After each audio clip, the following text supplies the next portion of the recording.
welcome or welcome back to BookTube with Amy. Today is going to be my first tag of the year. So I didn't get any tags done in January because I was doing all of my end of year content and all my planning for this year content that I didn't have a time to fit any tags in. So I'm excited to be sitting down with you today and doing a wee tag. I have been tagged in the Beauty and the Beast tag by Katie over at Introverted Reader. I don't know why I did this like she was here. But I will link her channel down below. If you're not already subscribed, go subscribe. Absolutely hysterical, always chaotic, usually a rant, but brilliant. So this year I'm going to try and do tags a wee bit differently. Normally I don't read the question aloud and I put a picture up and put the question on it like loads and loads of other people do. But see, to be honest, I'm trying to be kinder to myself this year and give me a bit less work when I'm editing. I want the difficult videos to edit to be my vlogs and for everything else to be a bit of a scoosh. So I'm just going to read the question aloud and see how I find that. I might like it, I might know, we will see. So I'm going to change the way that I do tags this year, try and make the editing process a wee bit easier for myself. So the first question is, oh, a guy Gaston, a villain you can't help but love. I'm going to have to say Lord Silver from The Invisible Library by Genevieve Cogman. I really like Lord Silver's character, and I know I shouldn't because I know he is the baddie. Well, he's no the main baddie, but he is a baddie. But I really like him. He is a fairy and he is a lord, so he feels like he is the smartest person in the room at all times, and he's very pretentious, but I find it ridiculously endearing when it's him. And him and Irene, our main character in this series, they just have the best banter. I love it. I love any time that they're on page together. Their chemistry is just absolutely electric, and although I do not ship them even a tiny wee bit of an iota, it was always fun to read them on page together. So I just really love Silver, and anytime he popped up in the subsequent books I was like, yes. Even though I know I should have been boo hiss as if I was at the panto, but I just thought it was brilliant, and he added such a relief sometimes to heavier books, because although he takes himself very seriously, he never seems to take any other situation very seriously. He's quite the wind up, and I just really enjoyed that. Here's Where She Meets Prince Charming, your OTP, which, by the way, you know that you're old when you start needing to Google terms on the internet, and I didn't know what 1TP was, because in my business world 1TP is one time password, and I was like, what is that? One true pairing apparently. So there we go, I'm officially old. Great. Controversially, I'm going to say Suki and Alcide Herveau from the True Blood books. I loved Suki and Alcide together. They were my ship as soon as Alcide hit the page. I never shipped her with Eric, I never shipped her with Bill, I never shipped her with anybody else. I only ever shipped her with Alcide. I think that they had very similar values, they had very similar aspirations as to how they wanted their future to look. I feel like they were very similar communicators, and she communicated with Alcide a lot better than she communicated with any of the other relationships that she had.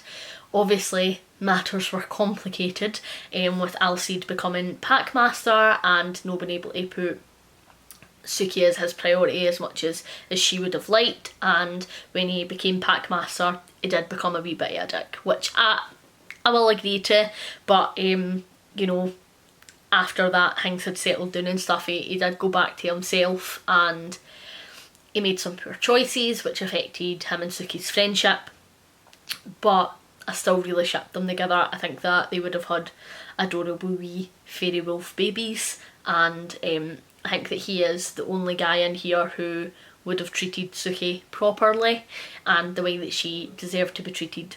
Gutted they didn't, you know, make that work in the end, but whatever. I'm no bitter about it in any way. I want so much more than this provincial life, a character destined for greater things. So for this one, I'm going to take a character for a recent read. and I'm going to say Sterling from the Bake Shop Mystery series by Ellie Alexander. When we meet Sterling, like in book 1, he's a bit of a tearaway and he's quite different to what most of the townspeople are used to. Like he, you know, has a leather jacket, listens to rock music and has a tattoo. Scandalous. But he is like your alternative character in the book in this cosy wee mystery town. And in the beginning of the series I was quite concerned that they were just going to peg him as the bad guy because he was alternative, but Ellie Alexander didn't do that by any means, and she welcomed him into one of the permanent character parts in the series, which I thoroughly loved. The thing about Sterling is he observes a lot because he's quite quiet, he's quite reserved, and so I guess he just takes everything in, and this allows him to be like really reflective, and you know, he can see things that maybe other people would miss, and so he has like a really clear idea who everybody is and what their wants and motivations are, and he's a really good listener as well. With him being quite as quiet as he is, he doesn't always want to talk about himself, so if he's in a conversation with somebody he will prompt them to talk about themselves more, and he listens, and he just gives such brilliant insights.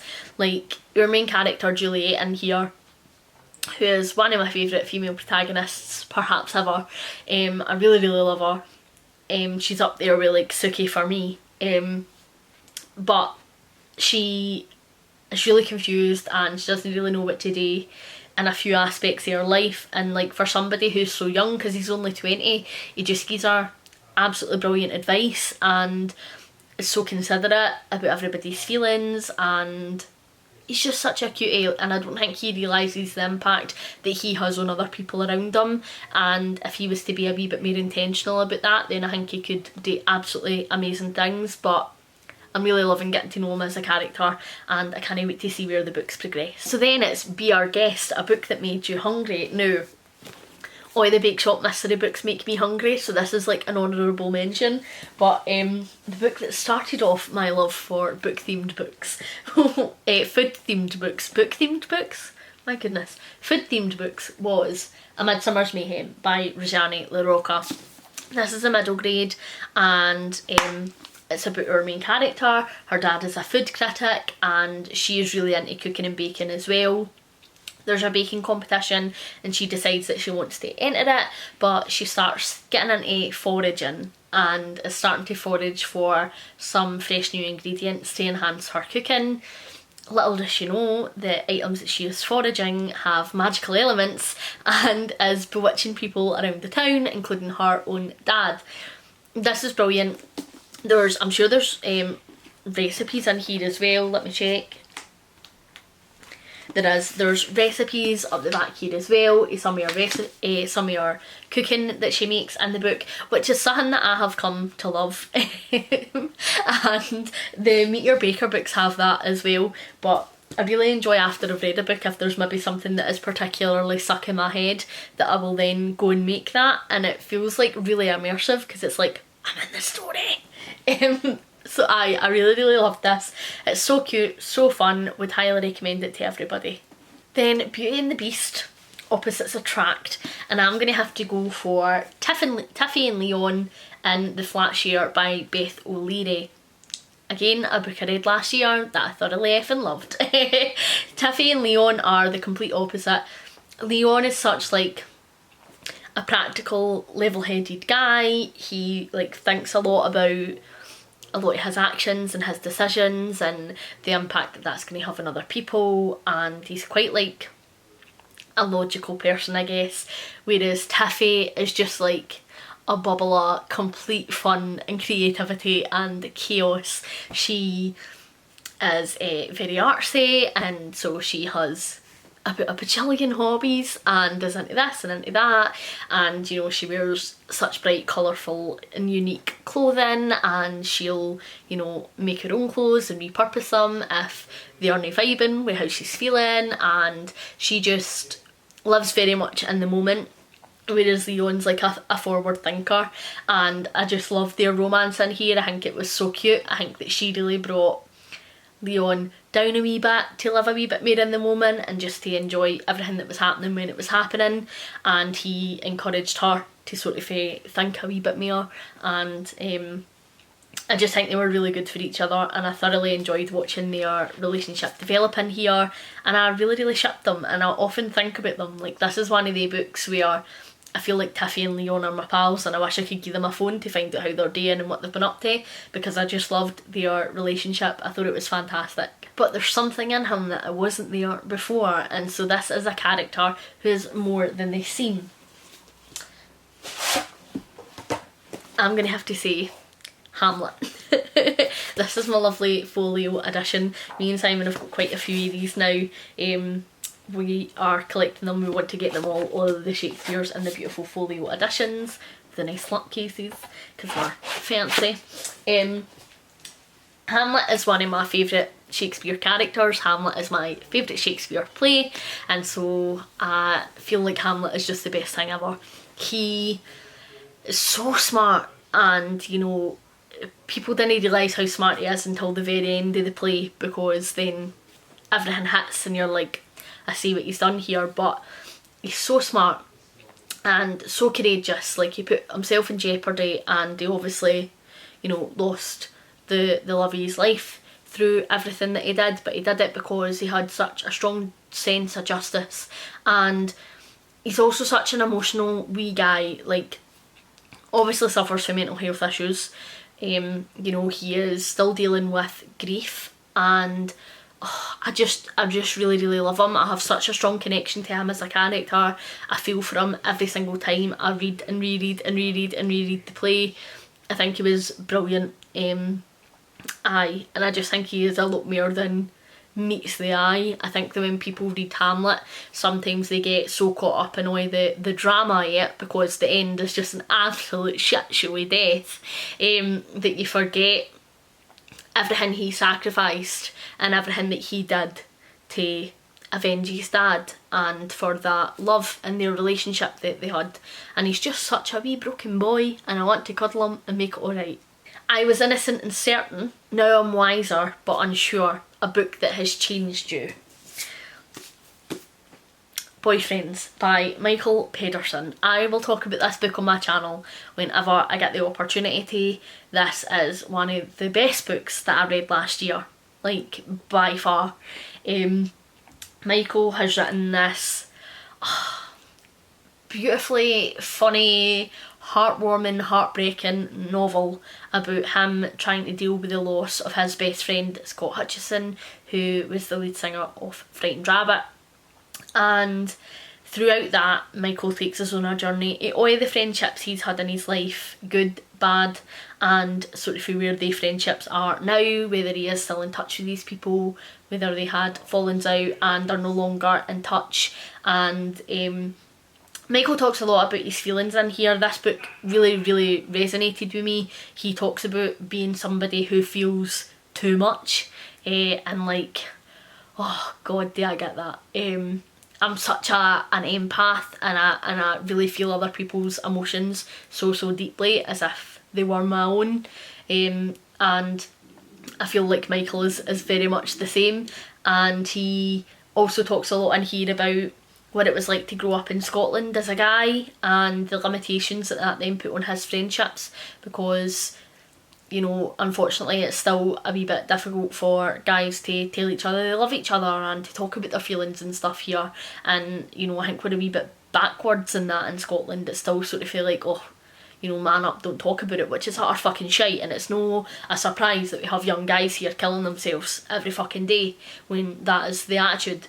But this really changed me on quite a lot of ways. Firstly, I'm a huge Frightened Rabbit fan, and this book gave me like so many beautiful, lovely, tender moments with Scott through Michael's own experiences with him, that it gave me like almost closure on Scott's passing, which I didn't expect to get really going into this book. And also made me think a wee bit about how I can encourage males around me to be a wee bit more open with their feelings and, you know, help support their friendships a wee bit. But then also just for myself, and that by the end of this book, Michael unashamedly tells people he loves them, he'll hold their hand, he'll give them cuddles, he'll give them kisses, he'll do whatever feels natural. Now, I am not like a physically affectionate person in the most part. I'll give an odd cuddle now and again, but it's got to be a special occasion. I definitely have been telling people a lot more how I've been feeling, and that's something that has definitely changed since reading this book. I thought it was phenomenal. It was brilliant. Gonna read it, it's class. Kill the Beast, a book you picked up because of the hype. There are many. I get like proper FOMO sometimes if there's a new release, and a new release that I decided to pick up because of the hype was Crescent City by Sarah J Maas, House of Earth and Blood, and then House of Sky and Breath, and I didn't like them. I'm not going to spend too long ranting about them because, like, I've spoken about them so many times in videos before. I loved Throne of Glass, of my beautiful Throne of Glass Nerdy Ink reprint covers staring at me right now. Amazing, one of the best series that I've read, loved every second. Really didn't like Crescent City, 1 or 2. Hated them in fact. I just feel like we focused a lot less on character and plot and world building and focused a lot more on the sex scenes, which I just am not a fan of. I feel like if there is a sex scene in a book, fine, cool. If there's a few, again, I'm okay with that as long as I feel like it makes sense and it isn't detracting for anything else. If I feel like that is in place of an actual plot, then that's an issue for me. If I feel like you can't write a decent character and so you've just flung in some sex scenes, that's an issue for me. And I definitely felt that with the Crescent City novels, and absolutely everything revolved around sex. Like, we were in life or death situations, people's were dying and yous were like, wonder if I'll get my hole. Like, I can't be arsed with that. I really didn't like them. And to be honest, it would make me nervous about picking up Sarah J Maas in the future. I have swithered on ACOTAR so many times, but I just don't think that I would take the punt on the series based on my experience in Crescent City, because I believe that ACOTAR is smuttier than Throne of Glass. I'll never shake away the pain, a book or a moment that always makes you cry. I'm gonna have to say When Aslan Dies in Narnia. Like, I have read these books so many times and it gets me every single time. Like, even though I know that literally 5 pages later everything's grand, I can't deal with it. I like bawl my eyes out. I remember the first time I read these, like refusing to finish the book, being absolutely gutted, like, nah, that's it, I fell out with it, just howling because I couldn't believe that Aslan had died and I loved him so much. And it still gets me, like, I still get just as emotional, and like I need to take a wee minute, you know, like when Joey for Friends needs to put Little Women in the freezer. I feel like that's my coping mechanism with Narnia. But aye, phenomenal books, and I loved them for when I was wee. I still love them now, and I still get just as emotional. How Does a Moment Last Forever? A book that you've loved since childhood. I'm going to say Percy the Park Keeper by Nick Butterworth. I remember getting Percy the Park Keeper books for the library with my dad. My dad would take me and my sister to the library every week, and I loved me some Percy the Park Keeper, and they got me a beautiful big edition where there was loads of them together, and it had like fold out pages and it had like a big fold out map of the park, and I just loved it. Like, there was something just so cosy about it, and I obviously love animals. I'm a huge animal person, and so the fact that all the animals in here can talk and they've all got wee personalities, I was just in my element. And Percy is like the cutest wee dude in the world and just wants to do anything he can to try and help and like give these animals the best life they can in his wee park. And he goes back to his wee hut at the end of the day, and that was always just so cosy to me, because wee hut, just his wee fire going in the park, his wee cup of coffee or tea, like, that's my dream, to be Foo, Percy the Barkeeper when I'm older. And I really loved them. I actually reread this entire anthology last year for the Picture This read along that was hosted by Spreadbook Joy, Jack, who's like a BookTube friend of mine, and I really loved being back in the world, and it just brought back so many lovely childhood memories.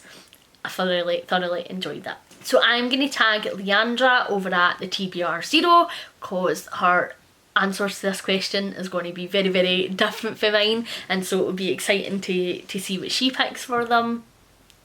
I'm also going to tag Chloe from Phantom My Pages. I reckon that there could be some crossover there, but still really want to hear what she's got to say. And it wouldn't be a tag if I didn't tag Ange from Angie's Book Chatter. Thank you very much for watching. Hopefully you're enjoying everything that you're reading at the moment. Please like and subscribe if you haven't already, and I will catch you in the next one. Bye!